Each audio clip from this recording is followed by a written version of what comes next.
Hey, vegan cyclist, dude, just got a comment and they said you should do a video about Strava power versus real power and how do those compare. And I was like, oh my goodness, that's an amazing idea. That's a phenomenal idea.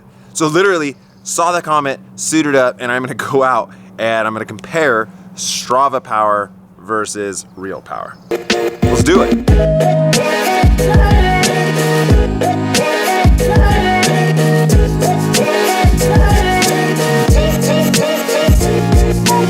Okay, so this is a commonly asked thing, is how accurate is the Strava calculated power? Because a lot of people don't have power meters and then they see what Strava gives them and they go, oh man, you know, can I use that for anything? Can I use that number?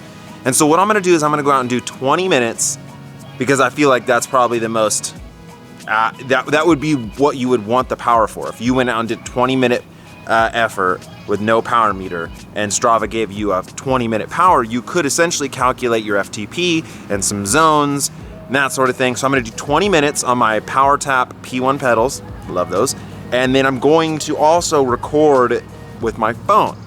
So I'll have, and the phone doesn't record power, so I'll have the same exact segments, one with power, one with Strava calculated power. We're gonna compare the two. I'm also probably gonna do a few little like minute efforts as well and see if how those compare and see what's up. I have put my actual weight, weighed myself this morning, put it in the Strava. So if Strava is calculating speed based off my weight, what's in the settings, it's all good. So let's do this, man.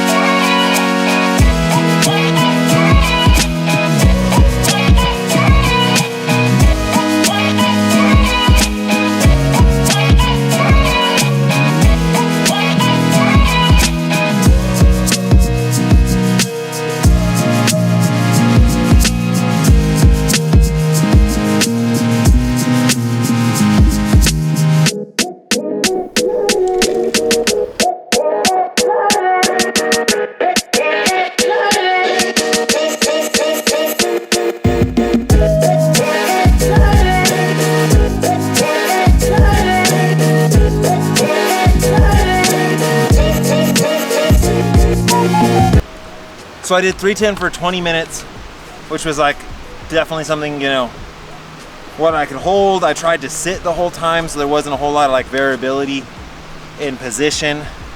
Try to keep it scientific, you know what I mean? Try to keep it smooth. So we'll see what that looks like. Because 310 for me is like low zone 4. So it makes a big difference if Strava puts me outside of a zone. You know, it makes a big difference. One thing I'm gonna try now is go downhill and like not pedal, like do 0 watts and see what Strava calculates, right?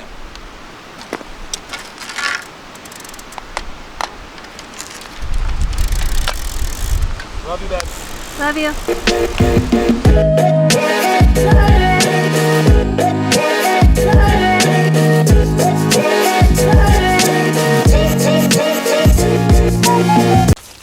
All right, I'm back from the ride. Dude, whoa, I got the numbers, man. I got the numbers. It's pretty crazy. So I'm gonna kind of just read off these numbers and then somewhere here on the screen kind of line out the estimated power graph that they provide. My current power graph, which my power is pretty accurate, right? It's both sides, it's pedals, you know, it's calibrated. I mean, I really feel like my power's, it's legit. It is Powertap power. It's good. And then so Strava calculates your power based on, I don't know, whatever algorithm, 20-minute power. This is where I went out and did basically the sustained effort, where I was just kind of trying to hold a steady power.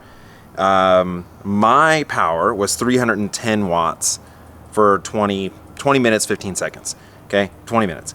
The max power was 442 watts. Strava gave me an average of 287 and a max of 854. So the average was 23 watt difference at 7%.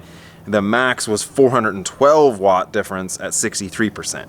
So that's the 20-minute power. My full gas, kind of like good effort, really high power. My average was 414. with a max of 598. That's Powertap, that's real power. Strava 362 average with 1266 as the max. So that's a 52 watt difference for the average, which is 13%, and then 668 watt difference, 71% for max. The really easy spin though, where I just kept super easy spin, this one's really interesting. My power, my average 215, Strava's power 216. So 1 watt difference.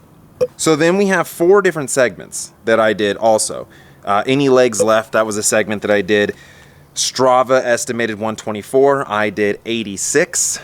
The downhill, Strava estimated 79 watts, I only did 54. The max though, on Strava estimated 1264 for the max on the downhill. I only did 494. So that was a 770 watt difference. That's big.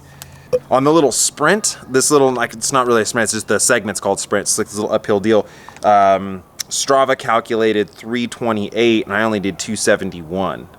The total ride, Strava estimated 201 watts. I did 186 with maxes of 1266 and 703. Okay, so let's crunch these numbers down because they're pretty interesting. I'm gonna say that if I just went out and rode a steady pace and didn't surge at all, that most likely Strava, as long as my weight is calculated right in my settings, that my weight is calculated, that my bike's weight is calculated right, because obviously it's probably taking that information into account. So as long as that information is correct, man, if I rode steady, it's gonna be pretty close. At least for me, it's gonna be really close. And you can see that on the easy spin where I didn't surge at all. I mean, I just kept it straight across the board and was pretty low watt since there wasn't really any sort of variation in high or low.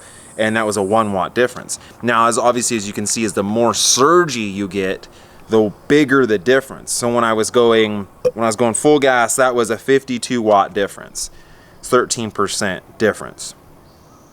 And again, the max. So obviously you can take from this that you cannot at all trust Strava's max watt calculations. It is wildly incorrect.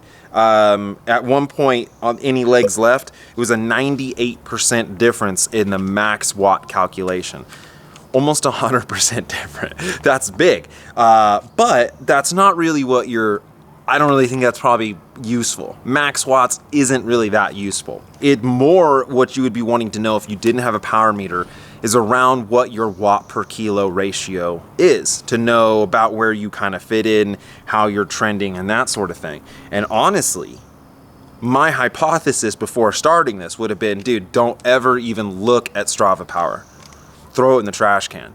But if you went out and did a pretty steady ride where you stayed, you didn't stand and sprint and get out of the saddle and all these ups and downs, like if it was just pretty across the board, I mean, when I did my 20-minute power, dude, 7% isn't that big of a difference. I mean, it is, but that's still, I mean, that's like, you could kind of use that number.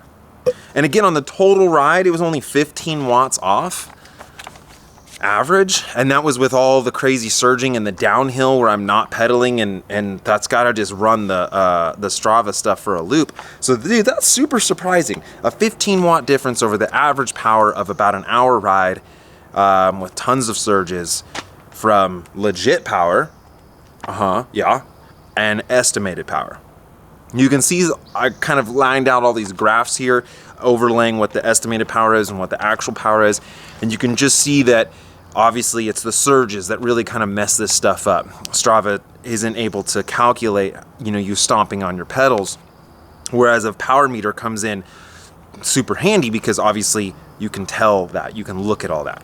I'm not saying that power meters are pointless. I am the biggest proponent of power. I think that everyone should have it. I would rather ride like a busted wooden bike with power than the top of the line carbon with no power. It's just, dude, power's where it's at. But this is super interesting. I think that you can get a little bit out of the Strava estimated power. I hope you guys enjoyed this. This was super fun, and thanks again to this dude who commented, because when I saw his comment, I literally was just like, great idea, I'm out, I'm on it, and I did it. So there you go. All the Strava links are posted below. You can compare them yourself, bring them up, and side by side them. And as always, vegan cyclist. Yeah.